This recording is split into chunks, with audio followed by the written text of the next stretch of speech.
कुछ लोग मर जाएं, कुछ हत्याएं हो जाएं, कहीं कुछ महिलाओं के साथ उत्पीड़न हो जाए, अत्याचार हो जाए, इससे कुर्सी कुमार लोगों को कोई फ़र्क पड़ता नहीं है। उनको तो लगता है कि यही सुशासन है, इसी के लिए बिहार की जनता वोट करती है।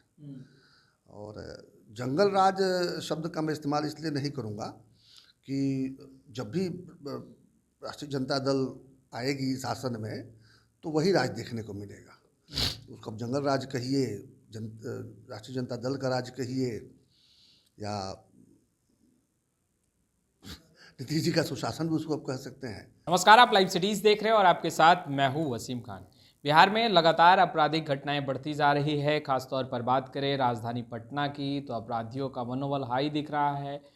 हर रोज़ अपराधी बेखौफ होकर बड़ी घटनाओं को अंजाम दे रहे हैं। सत्ता में बैठे लोग अब ये कह रहे हैं कि सुशासन की सरकार चल रही है, चिंता की कोई बात नहीं। हमारे साथ बातचीत करने के लिए सच्चिदानंद राय जी हैं, निर्दलीय एमएलसी हैं, मगर बिहार के तमाम क्षेत्र में जा रहे हैं, जनता से रूबरू हो रहे हैं, मगर यह जानने की कोशिश करेंगे कि सुशासन की सरकार सच में चल रही है, क्योंकि जिस तरीके से क्राइम रेट बढ़ा, मगर अब भी सत्ता में बैठे लोग कह रहे हैं कि नहीं, सब कुछ ठीक है।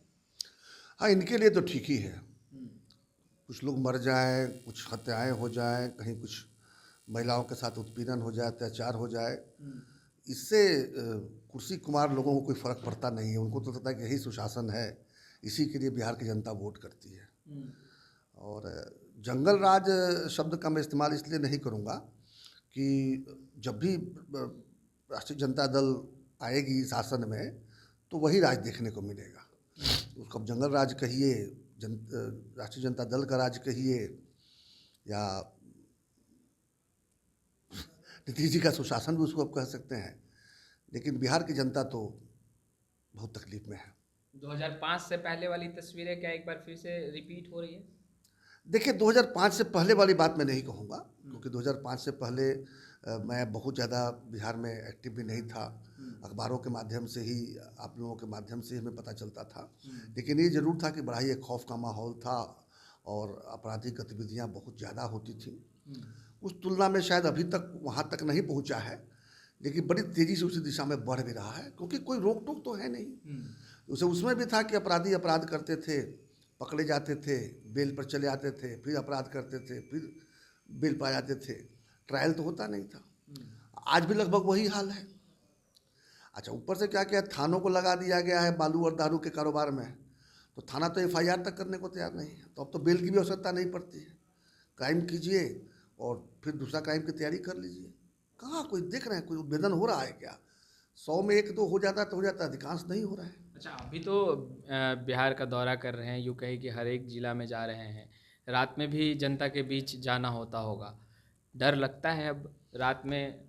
नहीं, देखिए, अगर हम डरने लगेंगे तो फिर बिहार का क्या हाल होगा। अगर हम लोग जो जनता के चुने हुए प्रतिनिधि हैं और सुरक्षा कर्मी हमारे साथ रहते हैं, हथियारबंद सुरक्षा कर्मी हमारे साथ रहते हैं, हमारे अपने कार्यकर्ता भी रहते हैं, तो हम जब इतने लोगों के सुरक्षा के घेरे में रहकर हम डरने लगेंगे तो बिहार की जनता का क्या होगा। इसलिए डर तो नहीं लगता है, लेकिन बुरा लगता है कि कोई एक राजा कितना बेशर्म हो सकता है। बिहार के राजा ही कहेंगे, राजा तो अच्छा लोकतंत्र में चुना हुआ होता है, उसको ना हम नेता कहते हैं या प्रतिनिधि कहते हैं। यहाँ तो चुन के भी नहीं जाते, हमारे राजा जी हैं तो चुनाव लड़े हुए कोई चुनाव लड़ के जीत के दिखा दें, और जनता जिसको भी वोट देना, क्यों राजा उन्हीं को बनना है, तो दोनों ओर वोट देने वाले लोग ठगे जाते हैं। तो यहाँ तो बेशर्मी की सारी हदें पार कर दी गई हैं, तो जनता आ जाए भाड़ में, क्या फ़र्क पड़ता है।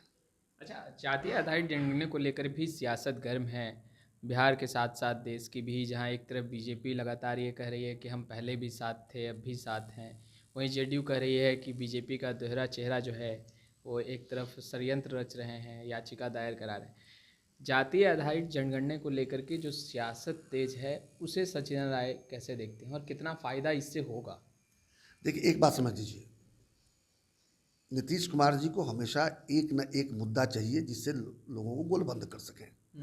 अब उन्होंने एक अंतिम तीर निकाला है अपने तरकस में से, अब वो है जातीय जनगणना। जातीय जनगणना कोई जनता का भला करने के लिए नहीं हो रहा है। जातीय जनगणना इससे हो रही है ताकि कुछ लोग उसका विरोध करें, कुछ लोग समर्थन करें, गोलबंदी हो, और इससे चुनावी जो है फसल काटी जाए। भारतीय जनता पार्टी वाला इसमें क्यों पीछे रहने वाली है? भारतीय जनता पार्टी भी तो आजकल उसी पर काम कर रही है, क्योंकि जहाँ तक जो सवर्णों का सवाल है, भारतीय जनता पार्टी मानकर चलती है कि जंगल राज से बचने के लिए उनके पास कोई उपाय तो है नहीं। जिस तरह से राजद मुसलमानों को मानकर चलती है कि वो लालटेन में जलेंगे कियासन तेल बनकर, क्योंकि वो जाएंगे कहाँ, भाजपा को तो जिता नहीं सकते। उसी तरह से सवर्ण जो है वो राजद न जीत जाए इसलिए तो वो तो वोट तो देंगे ही, इसलिए वो भी जो है जातीय उन्माद फैलाकर पिछड़ी जातियों के वोट को गुलबंद करने की दिशा में काम कर भी रहे हैं। तो निश्चित रूप से वो इसमें साथ हैं, अलग नहीं है। हर कोई जो है जातीय उन्माद फैलाने में लगा हुआ है। ठीक है, भाजपा के पास में एक और है, मजहबी उन्माद भी है, लेकिन जातीय उन्माद से तो कोई अपने आप को अलग थोड़ी रखा है। बिहार में तो जाति मजहब पर ही वोट ही होता है ना, इसलिए इसमें हमाम में सभी दंगे हैं। अच्छा, गोपालगंज का दौरा आप करते दिखाई दे रहे हैं, कई कार्यक्रम में आप गरजते दिखाई दे रहे हैं, मगर कई कार्यक्रम में सचिदानंद राय दिखे नहीं, और यूँ कहें कि स्थगित हो गया। कई कारण हो सकते हैं, मगर आज हम कारण जानना चाहते हैं कि आखिर वो कार्यक्रम जो होना था स्थगित क्यों हुआ। मैं तो समझता था कि मैं एक साधारण सा कार्यकर्ता हूँ, मेरे कहीं आने जाने से किसी को कोई फ़र्क नहीं पड़ने वाला है। खास करके इतनी बड़ी पार्टी, राष्ट्रीय पार्टी, वो तो तवज्जो नहीं देगी। लेकिन बड़ी खुशी हुई कि उन लोगों ने मेरा इतना बड़ा कद मान लिया, कम से कम कि मेरे गोपालगंज जाने से उनको खतरा महसूस होता है। और यही कारण है कि जब कहीं कार्यक्रम लग जाता है तो बड़े बड़े नेता फ़ोन करके कार्यक्रम को स्थगित करने के लिए दबाव बनाने लगते हैं, तरह तरह के दबाव बनाने लगते हैं। तो एक आध लोग जो नहीं चाहते हैं कि परेशानी में पड़े, तो वो बेचारे हाथ जोड़ लेते हैं, कार्यक्रम रद्द भी करते हैं। लेकिन अधिकांश कार्यक्रम तो हो रहा है, कोई ध्यान थोड़ी दे रहा है कि चाहे जितनी धमकियाँ दें, बल्कि उनका उत्साह बढ़ जाता है कि चलो एक ऐसा नेता हमारे आ रहा है कि इतनी बड़ी पार्टी के भी जो है सो पाँव हिलने लगे हैं। तो डर अच्छी चीज़ है, डरते हैं तो अच्छा है। तो आपने सुना, सचिदानंद राय जी को स्पष्ट रूप से कहते नज़र आ रहे हैं, डर अच्छी चीज़ है। और कार्यक्रम पूरे बिहार में, और यूँ कहें कि पूरे बिहार का भ्रमण कर रहे हैं, जनता से रूबरू हो रहे हैं, उनकी परेशानियां, उनकी तमाम समस्याओं को जानने की कोशिश कर रहे हैं। खैर, इस कोशिश में कितना साकार होते हैं, उन तमाम तस्वीरों से लगातार अपडेट भी हम करते रहेंगे। आपका बहुत बहुत शुक्रिया।